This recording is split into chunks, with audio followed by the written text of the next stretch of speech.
प्रिय विद्यार्थियों, एक बार फिर से आप सभी का हमारे यूट्यूब चैनल पर स्वागत है। तो कल जो हम टॉपिक को अधूरा छोड़े थे, आज उसे पूरा करेंगे। और जो विद्यार्थियों ने कल वाला टॉपिक नहीं देखा, उसके लिए हम डिस्क्रिप्शन बॉक्स में उसका लिंक शेयर कर देंगे। ठीक है, तो स्टार्ट करते हैं।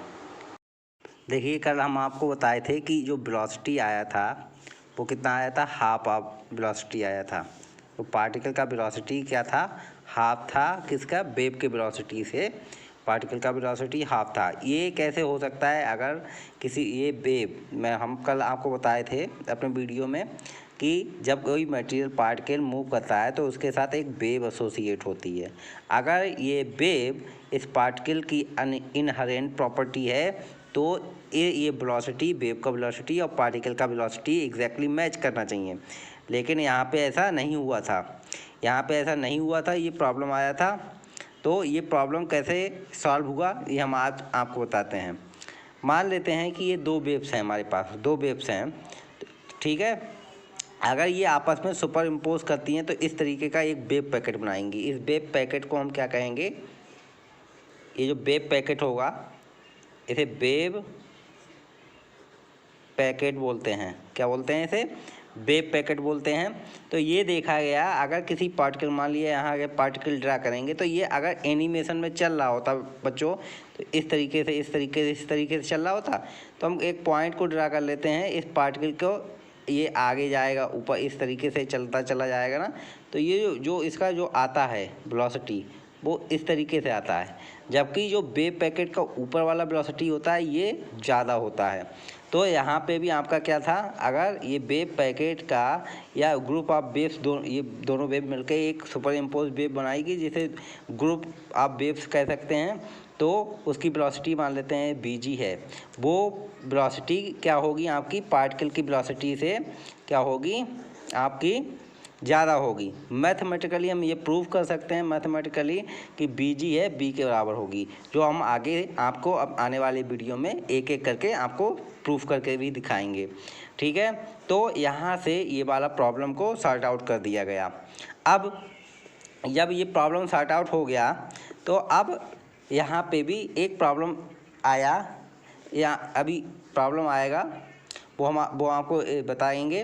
लेकिन इससे पहले हम एक बताते हैं कि ये जो वेव है, ये आपका स्पेस में फैला जैसा नहीं होना चाहिए। इस वेव को कंसंट्रेट होना चाहिए एक वेव पैकेट के अंदर। ऐसा नहीं कि कई सारी वेव सुपर इम्पोज हो जाएं, और तो आपको एक जो वेव होगा आपका, वो वेव कैसा आपको मिलेगा बच्चों, वो वेव आपको कैसा मिलेगा बच्चों, वेव हो जाएगा आपका लोकलाइज्ड वेव। मान लेते हैं हमें क्या चाहिए, एक लोकलाइज्ड वेव।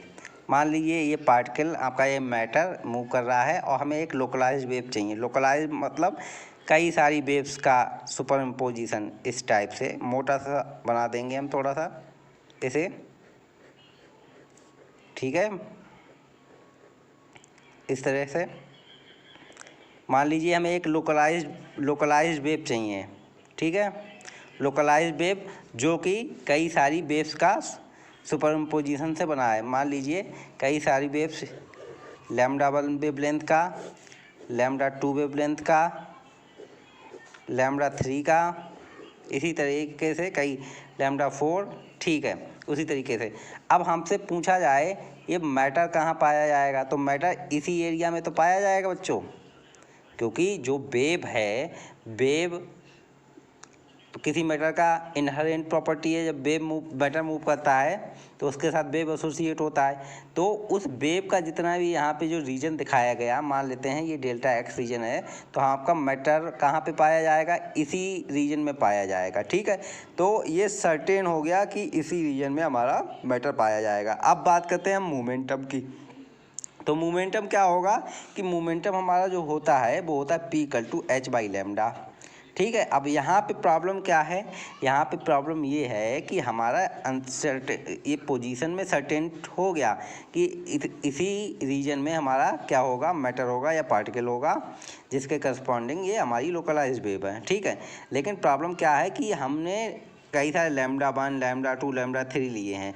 अब हम क्या जो मोमेंटम होगा वो या तो लैम्डा 1 के करस्पॉन्डिंग होगा या लैम्डा 2 के या लैम्डा 3 के, यानी हम सर्टेन नहीं कि इनमें से कौन सी वेव के करस्पॉन्डिंग हमें मोमेंटम मिलेगा।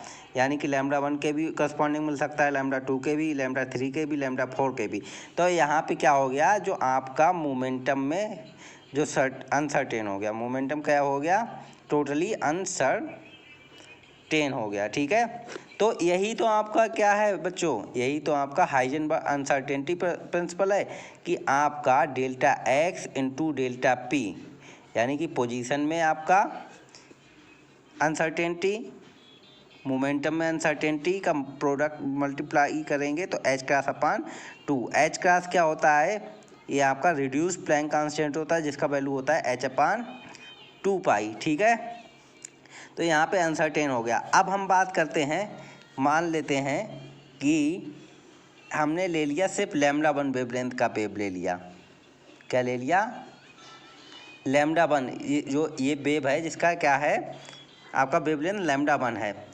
अब हम मानेंगे ये पार्टिकल जो होगा आपका, इसका मोमेंटम मान लेते हैं P equal to h by lambda 1 हो जाएगा इसका। तो यहाँ पे क्या हो गया, आपका मोमेंटम क्या हो गया, सर्टेन हो गया, सर्टेन हो गया, क्योंकि हमारे पास लैम्डा 1 वेवलेंथ का ही वेव है।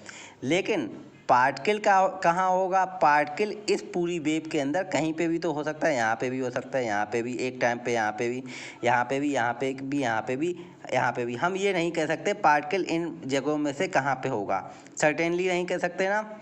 तो यहाँ पे क्या हो गया आपका पोजीशन में, पोजीशन क्या हो गया पार्टिकल का, अनसर्टेन हो गया। ठीक है, पहले हमारा क्या था कि एक लोकलाइज्ड वेव कंसीडर किया, तो क्या था आपका कि जो आपका पार्टिकल पाया जाएगा वो इस रीजन में पाया जाएगा, लोकलाइज्ड वेव होगा तब।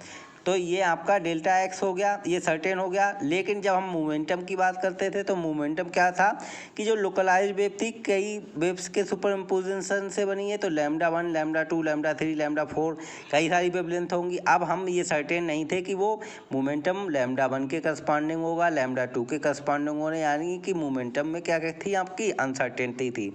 जब हमने माना कि सिर्फ एक वेव है जिसकी क्या है, ये आपका लैम्डा 1 वेवलेंथ है, तो आपका P equal to h upon lambda से मोमेंटम क्या हो गया, सर्टेन हो गया।